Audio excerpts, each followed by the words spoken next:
Hey everybody, this is Pete Blank. Welcome to today's Lunchtime Learning Blast. Doesn't have to be at lunchtime. It can be whenever you're watching this, but we're happy to share just a few minutes with you. And this is on a topic that a lot of people ask about, especially here in the merit system, but in many different organizations as well. Hey, how do I share feedback, constructive feedback for the most part, with my supervisor? How do I share feedback going up? I've got something I want to share with my boss. They're not doing it right. Their tone of voice is wrong. They belittle people. They treat me. How do I share that feedback with them? Well, you just don't. So thank you for watching. No, that's not true. You can do it, but it is a struggle. It is a slight challenge, and we're going to share some of those things with you today. So on behalf of the Personnel Board of Jefferson County, thank you for joining us today, whether you're watching us live on Facebook Live or whether you're watching the recorded version of Going Up, sharing feedback with your supervisor. So let me go ahead and see if I can, let's see, there we go. All right, so let's start with this whole definition of what is upward feedback. That's just another way of saying sharing feedback up, because when you're in charge, y'all, when you're the supervisor, when you're the big boss man or big boss woman, it's easy to share feedback down. You just get your people together, you get your employees together, you can say what you want, when you want, coach, develop feedback.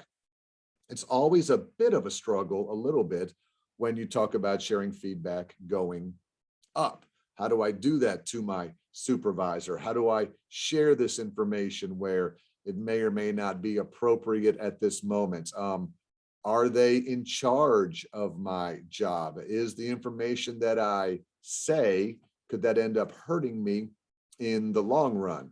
So you want to be real careful and real strategic about what you want to say, when you want to say it, and how you want to go up. So should this be done? Yes, we should not chicken out. None of us should chicken out and not give upward feedback. But there's some tools and tips and things that I do want to share with you today as we go through. So here's all we're going to do for the next few minutes. We're going to talk about why we should do it. We're going to talk about how we should do it. And then a few do's and don'ts. If you do decide this is the path you want to take to share some feedback up. And by the way, this is not just for frontline employees who have to give feedback to their supervisor. This is for supervisors who have to give feedback to their supervisor. This is for deputy directors who have to give feedback to their director. This is for vice presidents who have to give feedback to their executive vice president. Everybody needs to make sure that we share feedback up. We want to do it in the best possible way. All right, some stats first of all. Says here, as many as 90% of workers say they're more likely to stay at a company that takes and acts on feedback. 90%, and this is from an article from just this year, 90% of workers say they're more likely to stay at a company where there is feedback. So that's good news to know. However, only 12% of employees feel like their manager is doing a great job soliciting feedback.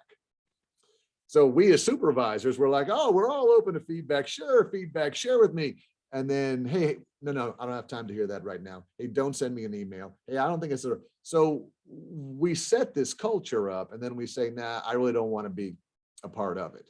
So the stats are there that people are more engaged in a feedback-rich culture, but the stats also validate that managers may say they want it, but really mean something else. So let's talk a little bit about culture, though, because culture plays a huge role in this concept of giving feedback up.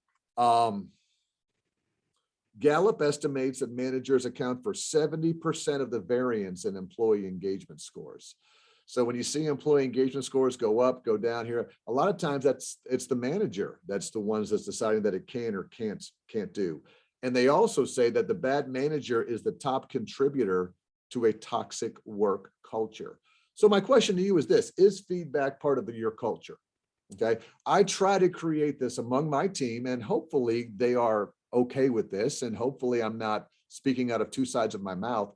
But I often share that I want us to be feedback-rich culture. If I say something that offends you, I want you to tell me about it. If I set unrealistic deadlines, I want to hear that feedback. If I say something but don't follow through, I want you to come and ask me about it and call me on it. And if you prefer something else, and stop sending I get that all the time. Stop sending so many emails. I just don't listen. Don't listen to that. I can't help it. But at least they're able to tell me stop sending so many emails, but do you have a culture of feedback? Do you have a culture that allows feedback? Because if so, that's going to make this a lot easier. All right. If you don't have a culture, a work culture, departmental culture that encourages feedback, then you all might have a struggle with this as we continue to move forward. So let's get into the how. Let's get into the how, this whole idea. Okay, Pete, I want to do this. How do I give feedback to my boss? The first and foremost thing I want you to think about is that the relationship comes first. Okay. You have to have a culture of trust and respect with your supervisor, with your boss, because if you don't, everything's going to be taken out of context. Everything's going to be, well, I hear you saying, but I think you mean this. If your supervisor or boss is an open-minded person who says, hey, you have a good working relationship, I think you are able to share some of this information with him or her. And again, I'm mostly talking constructive, because most of us have no problems going to our supervisor sharing positive feedback. It's the constructive feedback.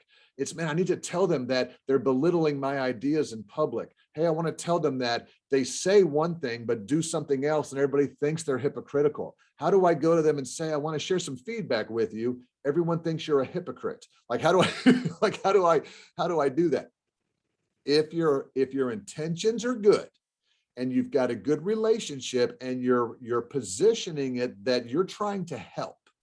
You're trying to help. You're not trying to catch them doing something wrong. You're not trying to, nanny boo-boo, I told you so. You're trying to help them because they're going to be here for a while. We have to work with you. Apparently you're not retiring anytime soon. I want this to be a good place for us to work together.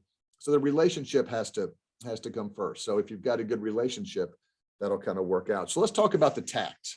Let's talk about how you do this now, because again, from a tact perspective, when and how, and tact is just manners. So I've got the clocks here for, what time. We got a few people watching live. Appreciate that. If you want to throw any comments as we're live on Facebook today, if you want to throw any comments in there, you want to ask a question, you want to give an example, go to the Facebook chat and just write in there and say, hey, this happened to me one time, or how do you handle this? Or we'll share some information with you on that. But tact, again, the right time. Time is also everything as well. So here we go. First of all, it's your tone. Your tone. If you're going to take this big leap and give feedback to a supervisor, your tone can't come across as demeaning. Your tone can't come across as haughty. That's a big word, haughty. We finally caught you, boss. We finally get to tell you how you've done something wrong and it's affecting the whole team. So the tone of voice has to be, I don't know, soft and maybe demure or, not demeaning. Needs to be there. I would do it in person. I would not do any of this type of feedback up in an email. Hey, boss, just wanted to let you know, you told us to do this, but then you didn't follow your own rules. It would be better if you didn't do that in the future. No. So again, feedback up needs to be, put on your big boy pants, your big girl pants, and say, I would like to set up some time to talk with you about something, and do it in person. Absolutely.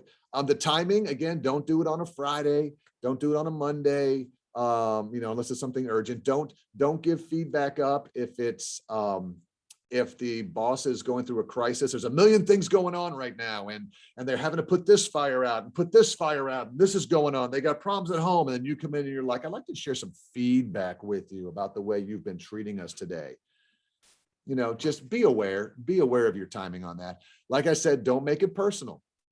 And that's very hard because it's always, it's always going to be personal, but don't give feedback, it's on the way that you're doing your job. It's on the knowledge, skills, and abilities that, are part of the job. It's on all of these things. It's not about, Pete, the person annoys me. It's about, Pete, your vocal structure in a business setting comes across as unprofessional. Now, you wouldn't say it like that, but I think you know where I'm going with that. And finally, it's got to be good intentions. And I kind of talked about that early, but we're not trying to get you, sharing feedback. I'm not trying to demean my boss. I'm not trying to make my boss smaller. I'm sharing feedback because I want them to get better. I want them to improve. I want them to have good working relationships with everybody. And if it's affecting me, it's possible it's affecting other people in the organization. as well. So you definitely want to keep that in mind. Let's see, what else under the how? Oh, be careful with your I words versus your you words. So again, this is just general feedback 101. You did something wrong. You said we had to be back from lunch on time, and then you always come in 30 minutes late. You start with the I. I've noticed recently, I've noticed something about your behavior, and this is how it affects me. So again, use your I feedback model instead of your you statements. I've got to include positive feedback there. Just like you, no one likes when your supervisor calls you into the office and just demeans, hammers you and says, see you later. And you leave and you're like, you never notice any of the good things I do. So when's the last time you gave your supervisor positive feedback? When's the last time you've told them good job on something, way to handle that crisis? You really went above and beyond. They like to hear that from the direct reports as well as anybody else. So again, I'm not saying give the sandwich model of feedback. I'm not saying, hey, great job on this. I wanted to let you know you stink at this, but I'm glad you're my boss. I'm not saying do that. I'm just saying check yourself. How often do you give positive feedback to your supervisor? Because if you do, they're going to accept your constructive feedback a lot more with open ears than they would if you just go and have never talked to them and say, I want to tell you why I disagree with what you're doing. Finally, it's got to be data driven. Always, you always do this. You never do this. I never see you come. You never help us out. Well, what's the data? Over the past 3 months in staff meetings, I have noticed that you talk down to everybody in the room approximately 3 times per meeting. I've got some dates written down here. I've noticed that you gave us this new policy that we're all going to stand by, including you, about not coming to work late. But I have noticed over the past 2 weeks, you have come to work late 4 different times on these dates. And I'm concerned that may be sending the wrong message to the team who looks up to you. So again, data driven is going to help as you do that. So again, your tone, in person, timing, not personal, good intentions, use your I words, be positive feedback to your supervisor when you can. And again, be data driven. Couple more do's and don'ts just to think about as we sort of get towards wrapping up this lunchtime learning blast. Let's see, where are my do's and don'ts? Do's, make sure your boss is open and receptive. We've already talked about that. What's the culture? Are they receptive to it? Focus on improvement. Don't focus on if I were you. Well, if I were you, I would do this. Well, if I was in your shoes, well, if I was the boss, here's what I would do. Well, you're not. So just say, here are some ideas that, that might help. Don't assume that your supervisor always wants constructive feedback. You may want to ask a little bit, feel that out, ask other people, figure that out if they're doing that. And again, if you've got a bad supervisor who's been treating you bad, don't use this as an opportunity to stick it to them or get back to them. Let's not go negative for negative and 2 wrongs make a right and all that stuff. Again, assume good intentions that we're going to do this because we want them to become better. And remember, let me finish up with this because this is super important with the old cutting of the tongue. When in doubt, don't say anything. Don't say anything. Okay. If you're not sure if your boss wants to hear constructive feedback or if it's sensitive or whatever it is, it's better not to speak up. Is your job in jeopardy? Are they a retaliatory kind of boss who, oh yeah, I'll take your feedback. And then all of a sudden your shift changes or bad things like that happen. When do you really need to hold your tongue and not say anything? Now, Pete, you just wasted the whole lunchtime learning blast because my boss doesn't want to hear this. So you're saying don't do it. You need to look at everything. You need to know your culture, what's going to happen. And again, do you live with it? Do you decide it's time to start looking for a new job? Also, be aware, I'm not talking about anything here about EEOC violations or retaliation or things that break the law. Those things need to be reported and talked to, whether it's up, down, left, right. I'm talking about feedback about, things, your supervisor uses a mean tone of voice. They don't answer emails within 24 hours and you're left not being able to follow through on your projects. Those are things I'm talking about. Not things like, I think someone is harassing me at work. I think my boss is harassing me, but I better not say anything. No, you better say something about that to your HR, to the EEOC. So again, be very careful with this. Decide if you want to do it, depending on what the culture is. And if you got to hold your tongue, you got to hold your tongue and just go with other areas. So hope this helps a little bit. Go back and watch this on our Merit Matters website. It'll be up there for a while. September is coming up around us. We got so many lunchtime learning blasts that are soon going to be happening, as well as trainer talks in the month of September. Tell your friends, follow Personnel Board of Jefferson County on Facebook, Personnel Board of Jefferson County on Facebook. All of these stay on our website, on the Facebook page. Go back and watch them, be a great leader, and give that feedback up now that you know the what, the how, and the do's and don'ts. Thanks, everybody. Have a great day.